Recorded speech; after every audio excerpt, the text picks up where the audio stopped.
istilah malam pacik, Bapak Ibu mungkin tahu. 1 hari sebelum akad nikah itu ada malam pacik itu. Malam pacik selesai jam 10, setengah 12 si calon pengantin diantar ke rumah kami, diantar ke Masjid Agung untuk belajar ilmu pernikah. Ilmunya ibadah seumur hidup dipelajari hanya dengan setengah jam, mustahil. Bapak mau sholat, mau sholat 10 menit selesai, tapi ilmu sholatnya bisa dipelajari bertahun-tahun. Ya. Mau puasa, ilmu sholatnya dipelajari, ilmu puasanya dipelajari lama. Tapi mau menikah, bukan urusan 10 menit, 15 menit. Mau menikah itu urusan ibadah sepanjang hayat. Nah, urusan ibadah sepanjang hayat inilah yang mustahil bisa ditempuh bila tidak memiliki bekal. Jangan dikira pengantin baru boleh ditanya bagaimana rasa menikah. Dia pasti akan seperti berdiri di pantai memandang kepada keindahan-keindahan. Kenapa? Karena masih baru. Yang dilihat pemandangan indahnya. Begitu jalan berapa bulan, setahun, 2 tahun, ketemulah dia bahwa ternyata laut yang dia pandang indah ada gelombang dan ada badainya, ada karang, ada hiunya, gitu. Jadi kesiapan mental kita untuk menghadapi itu semua, itulah yang kemudian butuh dipersiapkan. Nah, ini contohnya, kalau genteng seng, kalau seng bocor, hujan deras, sengnya bocor, langsung dibetulkan apa airnya ditadahi dulu. Biasanya airnya ditadahi dulu. Airnya ditadahi dulu. Kalau bocor itu dalam keadaan hujan, maka bisa jadi bertambah besar bocornya, bertambah basah kita punya rumah, ya kan? Maka ditadahi dulu. Begitu hujan selesai, yang ditadahi ini dibuang, dilihat dari dalam, bukan dilihat dari atas. Harus dilihat dari dalam, karena pasti ada pantulan cahaya. Oh, di sini lubangnya. Ketika lihat lubangnya, barulah kita naik perbaiki dalam keadaan cerah. Demikian pula berkeluarga. Ketika seseorang istrinya marah-marah, mana, suami, tadahi dulu. Jangan diperbaiki waktu itu. Kenapa? Karena kalau boleh jadi Ustadz tidak salah nih. Istrinya curiga, langsung bela diri, tambah besar masalah. Itu artinya memperbaiki seng bocor di tengah hujan. Ya. Maka tadahi dulu, dengar saja dulu, tampung semua, tampung. Begitu dia selesai, periksa dari dalam. Mungkin ini tadi. Begitu ketemu, baru perbaiki. Kalau sudah reda marahnya, sudah bagus, baru perbaiki. Kalau sudah reda diperbaiki, insya Allah baik. Itu tidak akan diketahui tanpa belajar. Berapa banyak orang-orang yang umur pernikahannya itu tidak lama. Barangkali ada yang tahu satu tradisi Sulawesi Selatan, namanya Mapasi Karawa. Pernah dengar? Mapasi Karawa itu setelah ajak ijab kabul, itu ada satu prosesi pengantin laki-laki dibawa masuk ke pengantin perempuan untuk dipertemukan pertama kalinya. Itu dalam Islam itu tidak ada di dalam syariat, tapi ada di dalam tafaul. Masalahnya kebanyakan urusan pernikahan saya lihat diserui, khususnya warga-warga Sulawesi itu menjadikan momen itu sebagai momen kewajiban, sehingga menaikkan level hukum dari yang bukan sunnah menjadi sunnah, dan yang sunnah menjadi wajib. Begitu. Menaikkan hukum dari misalnya ini, kita ketemu salaman, sunnah apa bukan? Sunnah kan? Tapi kalau Ustaz mengatakan kalau ketemu satu mandi harus salaman, berarti menaikkan level sunnah jadi wajib. Ya kan? Nah, itu. Nah, dalam proses pernikahan kita seperti itu, sehingga dapatlah kita asbab perceraian seseorang. Asbab perceraian seseorang itu tidak panjang usia pernikahannya. Faktor utamanya adalah karena kebodohan, karena tidak adanya ilmu, tidak tahu mana haknya istri, mana haknya suami. mana haknya, mana kewajibannya istri, mana kewajibannya suami. Saya tuh sampaikan lagi kekaguan saya mengucapkan ini, membahas ini, karena sebenarnya yang paling perlu untuk membicarakan ini adalah yang sudah selamat mengarungi bahtera keluarga. Misalnya Ketua RKI, ibu-ibu yang di sana, beliau, Ustadz Idris, dan beliau-beliau ini, karena sudah selamat mengarungi keluarga. Kami ini masih ada di tengah laut, masih ada di tengah laut. Maka ingat, kata Rasulullah SAW kepada Abu Zar, ya Abu Zar, jadidus safinataka fa innal bahra amik. Perbaharuilah perahumu, perbaikilah perahumu, karena lautan di hadapanmu amatlah dalam. Sekarang mana perahu kita kira-kira? Perahu kita tuh ilmu niat. Ilmu niat. Makanya kalau mungkin Bapak Ibu pernah mendengar teori titik dan tinta, bukan titik yang menyebabkan tinta, tapi tinta yang menyebabkan titik. Bukan cantik yang menyebabkan cinta, tapi cinta yang menyebabkan cantik. Update status. Maksudnya begini, Pak.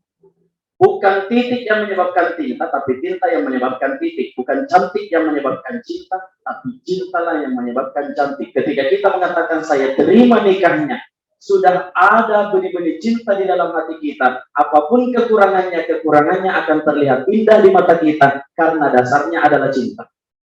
Berapa besar pun masalahnya, mau piring terbang ke, mau piring pecah ke, kalau dasar kita sebagai suami adalah cinta, saya yakin kita akan sampai ke level puncak kesabaran tertingginya laki-laki. Hanya saja, penting untuk kita mengingat kembali bahwa peranan laki-laki itu memang adalah pemimpin, tapi jangan selalu mengucapkan kepemimpinan kita di hadapan perempuan. Misal, jangan selalu mengucapkan saya ini adalah pemimpin, saya ini adalah pemimpin. Tidak boleh dalam ilmu psikologi. Begini, Rasulullah Shallallahu Alaihi Wasallam, apakah beliau pemimpin? Pemimpin perang malah, ya. Pemimpin umat Islam tertinggi malah. Mau panglima perang, beliau panglima perang. Mau guru, beliau maha guru. Mau apapun profesi, pedagang, beliau pedagang. Tapi satu yang menjadi ciri khasnya Rasulullah, beliau tidak pernah membawa masuk jabatannya ke rumah. Tidak pernah bawa masuk jabatannya ke rumah. Beliau ketika pulang dari berperang, ada pedang beliau taruh pedangnya di depan pintu di luar rumah. Kenapa? Beliau tidak masuk ke dalam rumahnya sebagai panglima perang. Beliau tidak masuk sebagai pemimpin umat. Beliau tidak masuk sebagai guru besar, tapi beliau masuk sebagai suami dari istrinya, ayah dari anak-anaknya. Kenapa kemudian di dalam terjadi problematika? Salah satunya adalah karena adanya perasaan di dalam rumah itu bahwa laki-laki ini harus diperlakukan sebagaimana jabatan. Saya ini imam, masa kamu tidak perlakukan saya misalnya gitu? Karena membawa masuk jabatannya. Saya ini jenderal, masa kamu orang anak-anak buahku saja tunduk, masa kamu? Jadi saya bicara khusus kepada moderator ini, tapi pada hakikatnya semuanya, untuk semuanya, bahwa jenderal itu di kantornya ialah yang paling tinggi. Kalau di rumahnya istri di atas jenderal. Selalu satu level di atas jenderal.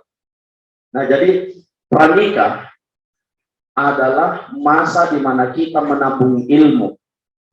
Menabung ilmu, mengais pengalaman-pengalaman. Ilmu kita cari baik-baik, pengalaman kita tanya baik-baik. Bagaimana cara menghadapi dinamika di dalam rumah tangga. Itu pandai memahami, ya. Pandai mengerti. Ya sekarang kan banyak orang merasa pintar, tapi yang kurang pintar merasa. Ya. Merasa pintar banyak. Oh ini salah, itu salah. Tapi pintar merasa itu yang kurang. Sehingga ilmu-ilmu itulah yang kemudian penting untuk kita pahami. Sekiranya mungkin saya berpesan kepada seluruh saudara-saudara yang mungkin belum berkeluarga, atau beliau ini termasuk saya. Itu tadi itu promosi besar itu. Baru dia tutup dengan saya tidak promosi. Bahasa iklannya bagus sekali. Saya mengajak kepada saudara-saudara yang mungkin mau memahami ilmu-ilmu pranikah, saya menyarankan kitab namanya Kitab Qurratul Uyun. Nah, barangkali beliau pernah membaca Kitab Qurratul Uyun, pernah? Kalau belum pernah, datang ke rumah. Kenapa mesti ada? Jangan sampai kita berjalan di tengah kegelapan tidak membawa cahaya. Al-ilmu thawabul amal. Al-amalu bila ilmin kal mar'i bila thawab. Ilmu itu pakaiannya amal. Ilmu itu pakaiannya amal. Amal yang tidak ada ilmunya seperti orang yang tidak berpakaian. Pernikahan itu amal, amal besar. Maka ilmu itu mesti ada sebelum pernikahan itu. Menikah tanpa ilmu ibarat menelanjangi rumah tangga. Pernah dengar? Ada istri yang curhat di Facebook karena tidak punya ilmu tentang rumah tangga. Ada istri yang mencari teman curhat orang-orang lain karena tidak menemukan ketenangannya bersama suaminya, bersama pasangannya, sehingga jadilah benih-benih pertengkaran. Jadi penting sekali untuk kita memiliki pemahaman-pemahaman awal itu.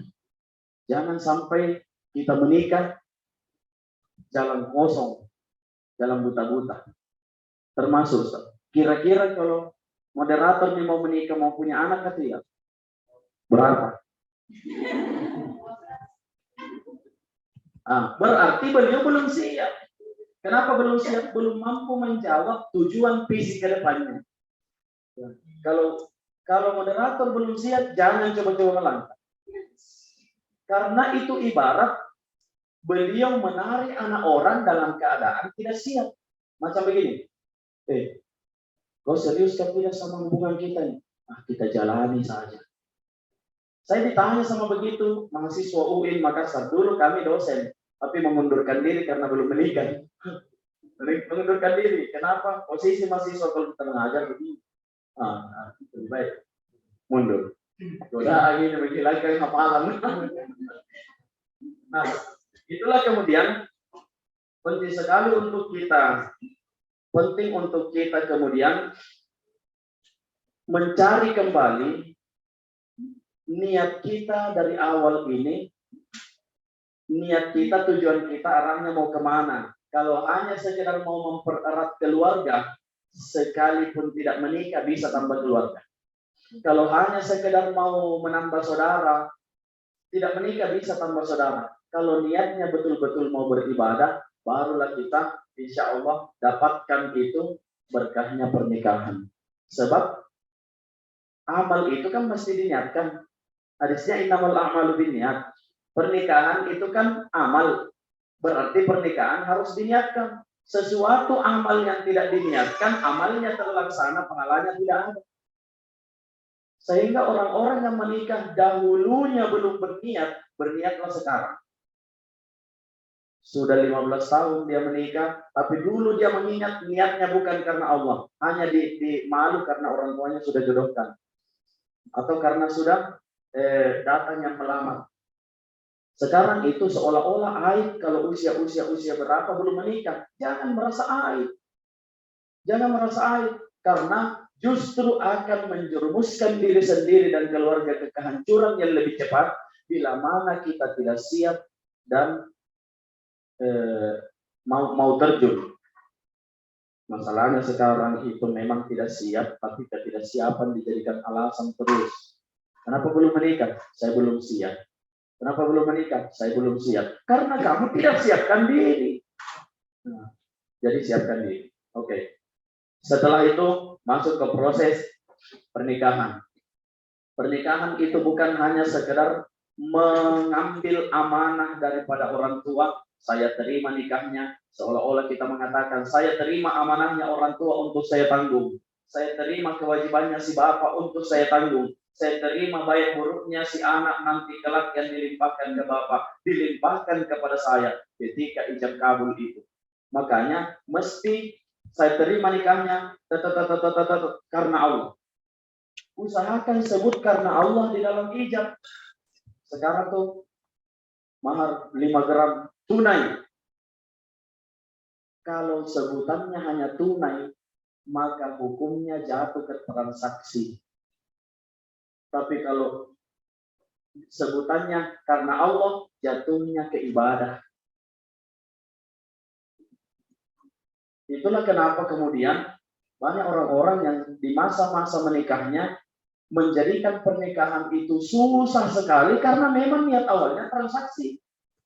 Ya, anaknya cantik berarti 20 juta. Cantik tapi dia tamat kuliahnya berarti 30 juta. Sudah kuliah dan dia sekarang sudah kerja berarti 40. Dia kerja dan dia sudah haji 50. Nah, kalau bunuh maka lebih. Nah, kami dulu menikah saat modal di saku kami ini demi Allah ini. Uangku tersisa itu setelah menikah pada saat syarat ijab kabul itu, yang tersisa di dompet itu 3.000 rupiah. 3.000 rupiah, tapi di hadapan angkat nikah itu bertumpuk-tumpuk kita. Nah, baca ini, hafal. Begitu saja. Sekarang saya kasih tahu. Tahu tidak kenapa perempuan itu dilamar pakai emas?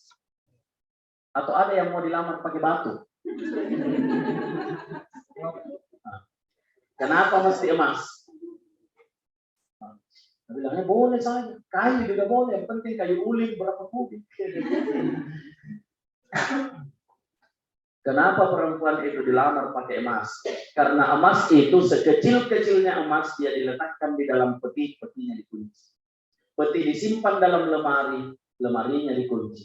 Lemari ditaruh di dalam kamar, kamarnya dikunci. Kamar ditaruh di dalam rumah, rumahnya dikunci. Rumah ada di dalam pagar, pagarnya berkunci-kunci. Saking berharganya emas itu sekecil apapun. Perempuan yang tidak melihat dirinya sebagai emas, itu membuka dirinya untuk pergaulan-pergaulan pernikah. Sehingga dia menghilangkan kunci-kunci dari semua pagar-pagar itu. Pagarnya tidak terkunci, rumah tidak terkunci, kamar tidak dikunci, lemari tidak dikunci, petinya tidak dikunci. Kalau ada maling yang masuk mau ngambil, mau ngapa? Tinggal mau menangis saja. Kan banyak yang sekarang begitu. Menangisi kemudian apa yang dia perbuat sendiri. Kenapa? Karena maling datang lalu dia pergi. Ambil sesuatu yang merupakan emas pada diri. Nah, maka dalam pernikahan itu perbaiki betul amal. Perbaiki betul niat kita untuk menikah. Bahwa kita ingin mengarungi bahtera. Tahu medan apa yang ingin kita lalui. Saya sudah tahu depannya ini pasti ada tanjakan, ada tikungan, ada belok-belokan, dan lain-lain. Maka persiapkan gas dan rem. Saat orang menikah, kadang-kadang harus digas, kadang-kadang harus direm. Jangan gaspol terus. Nah, ada kan yang begitu. Begitu istrinya bunyi, dia bunyi. Begitu istrinya naik suaranya, naik juga suaranya. Begitu istrinya, gitu. Kami pribadi 5 tahun kami menikah, 5 tahun. Hikmah dulu tuh pernah menyaksikan. Jam 9 acara dimulai. Jam 9 acara dimulai. Istri saya itu ngomong mau ikut jam 8.45. Jam 8.45 bilang mau ikut. Acaranya dimulai jam 9. Begitu dia bilang mau ikut, baru mau mandi, siap-siap, make up, dan lain-lain. Disitulah laki-laki dituntut untuk menaikkan level sabarnya dari noob menjadi pro. Kenapa? Sekarang belum ada yang begitu-begitu, tapi nanti tunggu. Makanya tanya, ibu-ibu yang suka bersolek itu, yang paling lama dihias yang mana? Ini. Paling lama itu. Kalau perlu di mistar dulu. Paling lama. Makanya perhatikan baik-baik. Siapa yang menginginkan istri yang pintar, siap-siaplah menemukan jawaban dari setiap arahan. Siapa yang menginginkan istri yang patuh, siap-siap dialah yang menjadi tumpuan 100%. Siapa yang menginginkan istrinya itu hanya sekedar sami'na wa ata'na sama suaminya, maka siap-siaplah segala sesuatu dipusingi oleh si suami. Siapa yang mengharapkan siapa yang mengharapkan istri yang berpenghasilan, maka siap-siaplah dalam keluarga ada pembicaraan ekonomi yang ketat. Dan siapa yang menginginkan pasangan yang sempurna, siap-siaplah jomblo seumur hidup. Benar kan tidak? Maka dari sini kami berpesan bahwa menikah itu ibadah yang paling lama. Ibadah yang paling lama dan pahala yang paling besar. Karena bukan hanya sekedar kita dengan pasangan, tapi keberlangsungan keturunan. Ibadahnya pernikahan tidak selesai dengan kita meninggal salah satu. Ibadahnya pernikahan akan terus berlanjut dengan hadirnya buah hati dan lain-lain sekalian. Makanya di ini kami tidak terangkan, tapi bisa dibaca. Sekarang kami sudah kumpulkan referensi-referensinya bagi yang belum punya anak, bagaimana petunjuk Quran dan lain-lain sebagainya. Mudah-mudahan setiap yang mengarungi bahtera rumah tangga ini Allah berikan keberkahan karena lurusnya niatnya. An-niyatu muqtarinun bil fi'li. Niat itu menyertai perbuatan. Maka kalau dahulu saat akad tidak berniat untuk ibadah, maka sekarang berniatlah mulai dari sekarang. Karena mesti ada itu, ada niat, baru sesuatu itu dinilai sebagai ibadah. Mudah-mudahan yang hadir di acara ini, yang ada di dalam keadaan sakit, dengan berkah majelis, Allah sembuhkan dia dari penyakit-penyakit. Kalau ada yang kesulitan, mudah-mudahan Allah berikan kemudahan. Kalau ada yang sempit, mudah-mudahan Allah berikan kelapangan. Kalau ada yang belum ketemu jodohnya, mudah-mudahan pulang dari sini Allah pertemukan dengan jodohnya. Amin. Langsung dua.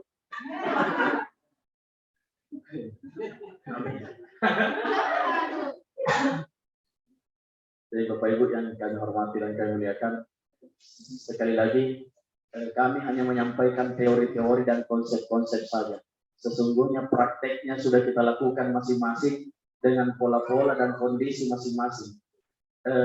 Satu kekurangan itu kalau pemateri membicarakan teknis pernikahan, karena teknis di keluarga masing-masing itu berbeda.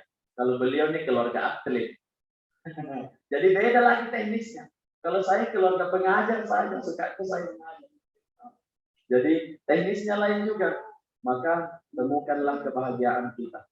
Kalau kita ditanya, ayo baitin hadza, siapa rumah ini? Rumah siapa ini? Maka kita akan mengatakan, baiti, rumahku. Gampang. Tapi kalau dikatakan, ayu jannatin hadza, siapa surga ini? Maka berat untuk menjawab, ini adalah surga. Berani mengatakan, di mana rumahnya Ustaz? Di mana? Di mana surganya? Nah. Lalu kalau Nabi mengatakan baiti jannati, rumahku adalah surgaku, itu simbol bahwa rumahmu bisa kamu bangun, tapi surga tidak semudah itu. Kumpulkan batu tela sampai jadi rumah. Tapi membangun surga itu harus betul-betul niat karena Allah. Ingat tadi itu teori genteng bocor. Jaga baik-baik ketahanan daripada keluarga kita, sebab itu pasti selalu akan terjadi di dalam setiap keluarga. Mudah-mudahan Allah SWT memberkahi kita semua. Lebih dan kurangnya mohon dimaafkan. Sebenarnya saya belum masuk ke fase ketiga ini, tapi apa ada waktu sedikit? 5 menit. Ya, boleh masuk 5 menit. Boleh. Menggapai surga dalam iman bersama kekasih dan bahagia. Bahasa kekasih itu bahasa ambigu, ya, karena boleh berarti banyak, tapi saya anggap bahwa yang dimaksud pasangan kita yang sah itu. Nah, bagaimana memilih buah hati? Pendidikan buah hati itu dalam walat buah hati dalam berbeda dari pendidikan anak-anak. Tapi terkadang kita menemukan menurunkan anaknya sendiri. Besar kan? Ada bahasa yang tidak boleh yakni bahasa negatif yang bermakna jangan. Bisa. Jangan gajah. Kalau saya anak jangan yang tertanam di alam anak itu adalah rindu. Jangan main jangan. Maka yang tertanam dalam adalah hujan-hujan. Begitu. Jangan buat sampah sembarangan, tanam buang sampah sembarangan. Itulah kenapa jangan sampai jangan itu bisa dicerna oleh kasih suara. Jangan berisik dengan tenang. Jangan buang sampah sembarangan. Buang sampah di tempat. Jangan main kata jangan malah ada anak yang menangis sampai mengamuk-ngamuk, maka anak yang dalam keadaan menangis tidak akan mencerna kalimat jangan menangis. Diam akan mencerna kalimat diam. Kenapa? Karena logika seorang anak ketika dia menangis itu tidak bekerja secara sempurna. Yang bekerja adalah perasaannya. Dia reda bukan dengan diam, sudah berhenti menangis. Apalagi dengan pukulan. Dia reda dengan pelukan. Karena kata-kata menyentuh logikanya. Padahal tangisannya ada di wilayah perasaan. Jadi penting untuk kita perhatikan kondisi-kondisi anak itu ada yang rusak justru karena dirusak oleh orang tuanya. Justru dirusak oleh orang tuanya. Jangan main HP. Ketika dia mengatakan jangan main HP, dia dalam keadaan sedang bermain HP. Jangan main HP. Padahal dia saat itu sedang ini. Anak itu dari 100 kata-kata kita hanya satu yang dicerna. 99 akan dipantulkan. Kenapa? Karena beliau, anak-anak kita itu mencontoh, bukan mendengar.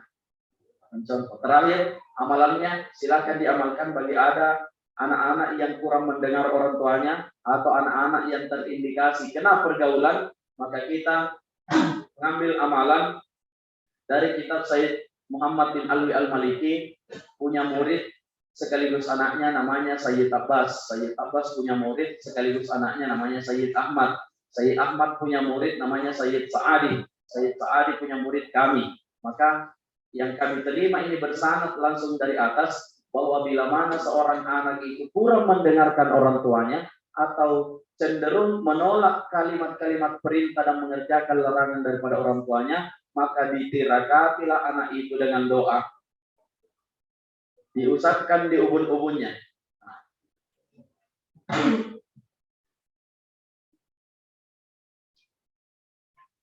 Al-barru, al-barru, al-barru, al-barru, al-barru, al-barru, al-barru, al-barru, al-barru, al-barru, al-barru. 7 kali. Dibacakan al-barru di ubun-ubunnya. Lalu dikatakan ar-raqibu, ar-raqibu, ar-raqibu, ar-raqibu, ar-raqibu, ar-raqibu, ar-raqibu. Dibacakan 7 kali. Lalu asy-syahidu, asy-syahidu, asy-syahidu, asy-syahidu, asy-syahidu, asy-syahidu, asy-syahidu. Dibacakan 7 kali dan ditutup dengan inna anzalnahu fi lailatul qadar sampai selesai. Kata para ulama, siapa yang membacakan al-barru, ar-raqibu, asy-syahidu masing-masing 7 kali ditutup dengan inna anzalnahu fi lailatul qadri, cukuplah Allah menjadikan padanya anak-anak yang taat sampai si orang tua itu meninggal. Bahkan setelah meninggalnya si anak masih berbakti kepada orang tuanya. Bila mana anak itu nakal, kenakalannya tidak akan sampai kepada derajat maksiat dan tidak akan sampai kepada derajat mempermalukan atau menjatuhkan derajat orang tua. Bila mana justru dosa, kesalahan masa lalu dari orang tua yang terbayar oleh karma pada anaknya, maka misalnya dulu si orang tua ini pernah mau maaf, pernah zina, pernah mabuk, pernah pacaran dan lain-lain sebagainya, maka dosa zina itu Bapak Ibu sekalian terbayar cash sebelum kita meninggal. Dosanya zina itu terbayar cash, dosanya pacaran itu dibayar cash sebelum kita meninggal. Ada dua yang dibayar sebelum kita meninggal, hukukul walidain. Dosanya kepada kedua orang tua cash dibayar kontan, dan dosanya orang zina. Sehingga untuk menghindarkan anak-anak kita dari karmanya dosa orang tua itu, maka diperkenankan kepada si orang tua untuk mengusapkan telapak kanannya ke dada kiri si anak sambil mengucapkan alam nasyarah laka sadrak sampai terakhir. Maka kata ulama, bila mana diamalkan selalu kepada anaknya, maka cukuplah anak itu dijauhkan dari perbuatan berzina atau dizinahi. Nah, terakhir ada yang bilang, bagaimana kalau bapaknya Ustaz? Bapaknya tidak mau mendengar. Nah, kalau bapaknya atau pasangannya yang tidak mau mendengar, nah saya kasih kita malam. Makasih ya kita. Yang tidak mau mendengar atau susah mendengarkan arahan daripada istri dan lain-lain, tunggu dia tidur. Begitu dia tidur, dekatlah ke telinganya, telinga kiri atau telinga kanan. Pas tidur ya, kalau tidak tidur pasti lain. Mau ngapain? Harus tidur. Jadi begitu dia tidur, dekat ke telinganya, langsung disiki.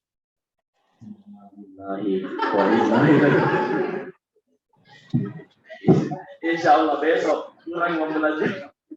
Tapi dari kurangnya mohon diwakilkan. Subhanallah bihamdi, subhanakallah bihamdi, asyhadu an la ilaha illa anta, astaghfiruka wa atubu ilaik. Allahul musta'an wal istiqlal. Assalamualaikum warahmatullahi wabarakatuh. Waalaikumsalam warahmatullahi wabarakatuh. Masya Allah, luar biasa sekali pemaparan dari Ustadz Firman.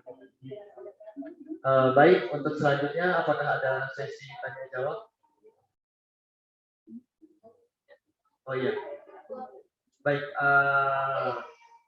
kita akan memasuki pada sesi tanya jawab. Akan diberikan kesempatan untuk 2 orang penanya. Namun sebelumnya Ustaz, saya boleh bertanya dulu. Tapi ini tidak terhitung yang 2 tanya. Ada buka di mana? Oh, ada buka di mana? Baik Ustaz, yang saya ingin tanyakan Ustaz, kan salah satu amalan yang masih tetap mengalir walaupun kita sudah meninggal dunia, itu kan doa dari anak yang soleh. Nah, bagaimana cara atau yang pernah dicontohkan oleh Rasulullah untuk kita mendidik anak maupun istri kita agar menjadi keluarga yang soleh maupun solehah? Mungkin bisa dikasih gambarannya sedikit. Mari kita atur samakan persepsi. Apa itu soleh? Apa itu soleh? Coba. Itu anak yang Baik. orang yang memahami betul dengan ilmu agama.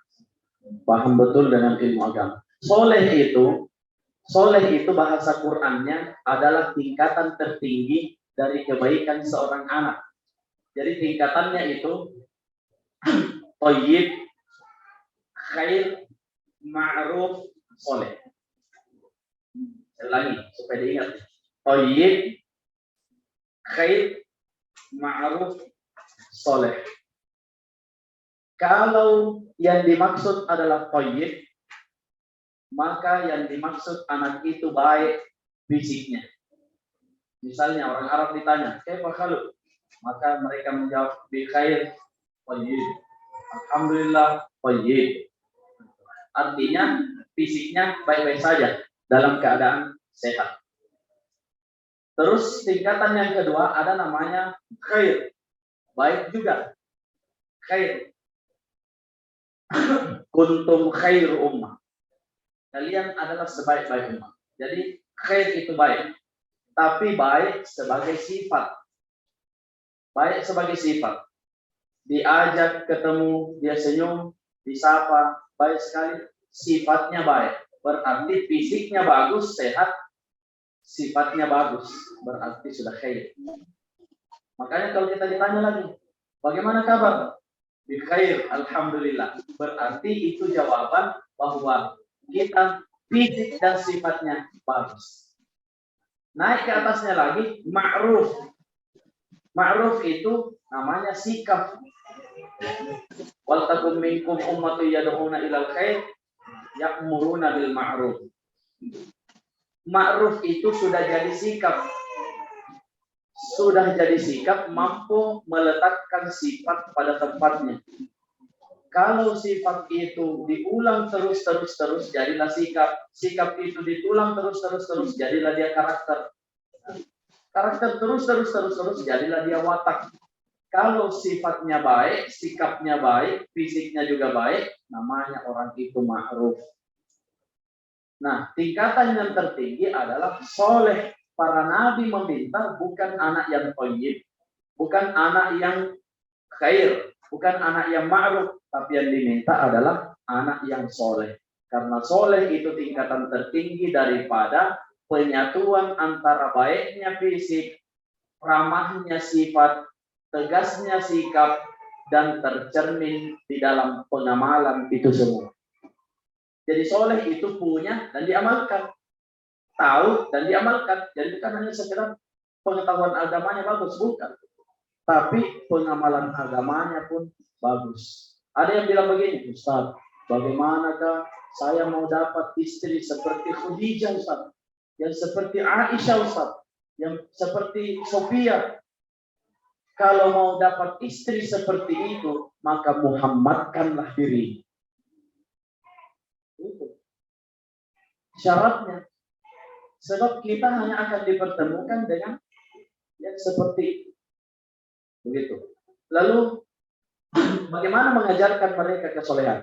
Jangan-jangan kita suruh anak dan istri kita sabar, padahal kita tidak sabar. Jangan-jangan kita suruh mereka untuk baik, padahal kita belum baik. Maka yang terbaik adalah mensolehkan keluarga dimulai dari kesolehan pribadi. Kesolehan pribadi itulah yang akan menular. Coba Ustaz tertawa sendirian di sini, tertawa saja sendiri, maka semua yang lain yang melihat pasti akan ikut tertawa. Kenapa? Ketawa itu menular. Ya, ketawa itu menular. Sama dengan kalau sudah ada satu orang menguap, rata-rata akan menguap. Menguap juga itu menular. Kesolehan pun itu menular. Kami punya istri itu dulu dia juga lulusan pondok. Kalau dikasih tahu hadis, dibalas hadis. Maka tinggal bagaimana cara kita meramu hubungan keluarga itu agar tetap baik-baik saja. Jadi kesolehan pribadi lebih utama. Ibadat binafsi, mulailah dari dirimu. Orang Jawa mengatakan batur sekujur, batur sekasur, batur sedapur, batur sesumur. Batur sekujur itu dari diri sendiri. Batur sekasur itu orang yang kita temani sehari-hari selama tidur nih, pasangan kita. Batur sedapur sekeluarga. Batur sesumur selingkungan. Kata seorang filosof begini, saya pernah bermimpi untuk merubah dunia. Saya harus pulang dengan kekecewaan karena tidak mampu, maka kuputuskan untuk merubah negaraku sendiri. Telah kuusahakan merubah negara, tapi saya pun tak mampu, maka kuputuskan merubah kampungku sendiri. Kuusahakan merubah kampung, ternyata saya pun tak mampu. Disitulah saya mengatakan, kalau begitu saya rubah keluargaku sendiri. Begitu saya rubah keluargaku, ternyata saya pun tak mampu. Barulah saya sadar bahwa kenapa saya tidak memulai dari merubah diri sendiri. Itu penting, Ustaz. Idza mata ibnu Adam, in qatat amaluhu illa min salas, sadaqatin jariyah, ilmun yuntafa'u bihi, aw waladin salih. Perhatikan, aw waladin salih, bukan ibnu salih. Saya punya anak namanya ibnu. Makanya disebut bin atau binti karena anak secara nasab. Tapi semua orang yang bisa dijadikan anak, bisa dijadikan keluarga, disebut walad. Misalnya, Ustaz usianya berapa? 22. 22. Rencananya sampai berapa? 22. Otomatis saya jauh lebih tua daripada beliau. Hanya di kala brewok saja. Saya lebih tua, maka boleh jadi posisi beliau adalah walad bagi saya. Anak bagi saya. Anak yang bukan hubungan nasab itu namanya walad. Anak yang dari hubungan nasab, hubungan kandung, namanya ibnu. Jadi kata Nabi, awaladin salihin, bukan ibnu salih. Ya, artinya siapapun orang ketika meninggal itu, siapapun mampu mengirimkan doa kepada dia, mampu mendoakan dia, sebab yang diminta adalah waladin salih. Dengan catatan waladin salih. Kalau tidak salih gimana? Ya, jadi itu pentingnya. Sebab salah satu standar doa itu lurus jalannya adalah yang berdoa itu soleh. Ada tradisi itu di Sulawesi, kalau ada mau acara-acara dipanggil Pak Imam doakan, dipanggil tokoh-tokoh agama doakan. Sebenarnya tidak perlu. Kenapa dipanggil imam? Karena imam itu simbol sholat yang terjaga. Simbol terjaganya sholat karena tidak terjadi kalau dia tidak ada. Artinya kalau dia menjaga ibadahnya, solehlah dia. Kalau dia soleh, lancar doanya, makanya dia dipanggil. Tapi tidak menjadi syarat harus dia dipanggil. Moderator kalau menjaga amaliyahnya, menjaga ibadahnya, bagus, maka soleh dia. Kalau soleh tidak perlu panggil orang berdoa, doakan sendiri. Begitu. Jadi bagaimana mendidik istri? Contoh pada diri sendiri. Ya, contohkan pada diri sendiri. Saya kira begitu. Baik, terima kasih banyak Ustaz jawabannya. Oke, langsung saja mungkin dari bapak-bapak atau ibu-ibu yang ingin bertanya, kami beri kesempatan untuk 2. Oke. Satu lagi, ada lagi? Oke, kalau begitu satu dulu. Silakan Ibu nanti perkenalkan dirinya, setelah itu baru pertanyaan.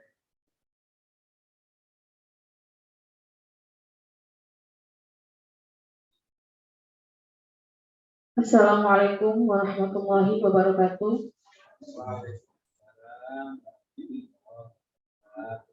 Perkenalkan, nama saya Irma.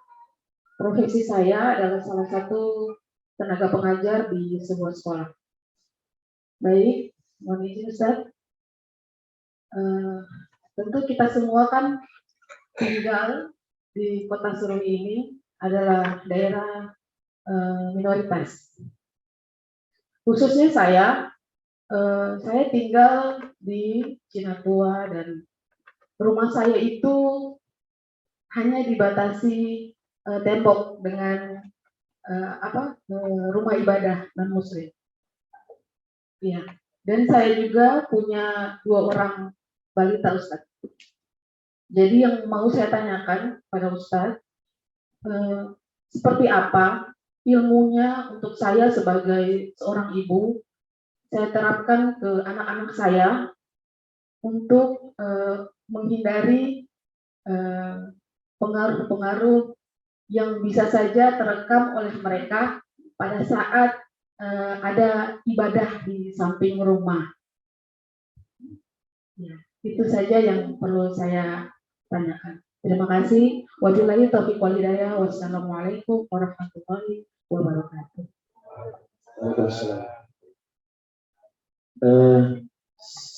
Sebelumnya kami bertanya, mata pelajaran apa, Bu? Bahasa Indonesia.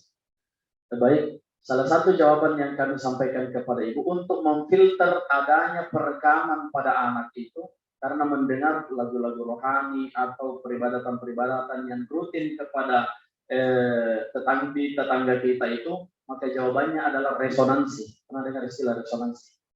Resonansi itu hilangnya satu suara atau terhapusnya satu rekaman karena ditindis oleh suara yang lain yang lebih besar. Itu namanya resonansi. Misalnya begini, saya bicara dengan level suara seperti ini, tiba-tiba ada suara musik di belakang yang lebih besar, maka suara saya hilang karena ada resonansi. Gitu ya? Jadi suara gereja itu kan besar, maka munculkan suara resonansi pada telinga anak itu. Nah, pertanyaannya bagaimana kita lakukan? secara umum resonansi itu adalah speaker secara umum, bahwa suaranya harus tertutup dengan suara yang lebih baik yang akan dominan masuk kepada pendengaran anak. Di otak anak itu ada namanya amigdala. Amigdala. Kalau kita belajar tentang teori otak, orang-orang barat itu mengatakan otak itu hanya terbagi dua, otak kiri, otak kanan saja. Otak kiri mengontrol logika dan kritisme, sementara otak kanan itu mengontrol daya kreatif dan imajinasi. Islam memandang masih ada satu lagi. Bagian daripada otak itu namanya God's spot. Itulah yang menangkap semua, yang merekam semua sebelum itu ditranslate kepada perbuatan si anak. Saya kemarin, ini saya punya anak ini 2 tahun. 2 tahun, sekarang sudah mulai bilang begini, Ji. Dan saya yakin kata Ji itu kan di sini saja. Ji. Bahasa Ji itu. Maka memfilternya dengan resonansi, adakan suara yang bersamaan dengan itu yang lebih besar daripada anak. Tentu kita lagi yang sekeluarga terganggu, maka gunakan aplikasi kecil, misalnya iPod dan lain-lain. Kalau tidak, maka amigdala itu hanya teralihkan channelnya, pasti menangkap channel gereja itu sudah pasti. Tapi dia akan teralihkan bila mana dipancing dengan perbuatan otak kanan. Perbuatan otak kanan itu daya imajinasi, kreatif, atau diajak bermain, atau diajak bercanda, diajak yang mana fokus konsentrasinya pada suara ibunya, bukan pada suara gereja. Tapi kalau anak itu diam, pasti dia merekam. Kalau anak itu diam, pasti dia merekam. Itu sudah pasti. Sekalipun nanti perekamannya kuat itu karena perekaman anak. Nantilah ibu akan tiba-tiba kaget. Kenapa ini anakku tiba-tiba hafal lagu rohani itu? Tiba-tiba menyanyi di samping ibu, tiba-tiba lagu rohani yang dia nyanyikan. Itu karena dia merekam, hanya belum saja dia keluarkan, hanya belum dikeluarkan saja. Makanya sekarang pancing setiap kali gereja bunyi, arahkan pendengarannya itu kepada fokus yang lebih besar lagi. Nah, saya sampaikan ini secara saintis bahwa gelombang otak manusia itu ada namanya gelombang alfa, gelombang beta, gelombang zeta. Orang-orang mempelajari itu dalam ilmu NLP. Pernah dengar NLP, Neuro Language Program, program bahasa otak. Program bahasa otak itu bila mana gelombang otak manusia itu gelombang alfa, begini nih, maka apapun yang dia dengar dia akan ingat. Tapi kalau gelombangnya naik ke zeta begini, maka hanya yang dominan pada pendengarannya yang akan dia ingat. Nah, itulah ini solusinya. Alihkan perhatian si anak dari diam, mendengarkan, tidak berkegiatan. Ketika itu bunyi karena pasti terekam. Alihkan kepada resonansi dengan frekuensi yang lebih tinggi. Ajak bermain, ada bercanda, kalau perlu gelitik-gelitik supaya dia tertawa. Itu kelihatannya biasa saja, tapi itu jurus jitu menghindari perekaman. Terima kasih. Baik, terima kasih Ustaz. Apa ada tambahan dari Ibu? Tambahan. Oh, ada. Oke. Karena waktu kita sudah habis ya, jadi mohon maaf sekali untuk yang mau bertanya selanjutnya ditiadakan dulu karena kita akan berlanjut ke materi yang selanjutnya. Baik, sekali lagi saya ucapkan terima kasih banyak kepada Ustaz Firmadi Saleh yang telah memberikan apa yang beliau miliki, yaitu ilmu pengetahuan mengenai bagaimana cara kita berkeluarga. Baik, saya sedikit mengutip perkataan dari beliau tadi, yaitu karena jodoh kita bertemu, bukan karena bertemu kita berjodoh. Nah, ini sebuah perkataan yang sederhana namun memiliki makna yang sangat dalam sekali. Nah, oleh karena itu pendidikan agama dalam lingkungan keluarga kita itu merupakan sesuatu hal yang sangat mendasar yang harus ditanamkan kepada keluarga kita. Dan baginda Rasulullah SAW juga telah menjadi teladan, artinya beliau telah memberikan contoh kepada kita semua bagaimana cara kita membina keluarga kita. Dan beliau wariskan kepada kita semua bukanlah harta ataupun jabatan, melainkan beliau mewariskan ilmu, pengetahuan, terkhususnya ilmu dalam beragama. Baik, itu saja mungkin sekiranya sesi pertama dari kegiatan webinar kita pada hari ini. Selanjutnya mungkin bisa lanjut ke sesi yang kedua ya. Apakah Ustaz Cahyadi sudah bergabung bersama kita? Sudah. Oh sudah. Oke, baik. Mungkin langsung saja ya. Kita masuk pada sesi kedua kita. Namun sebelumnya saya ingin membacakan sedikit mengenai biografi dari Ustaz Cahyadi Takariawan.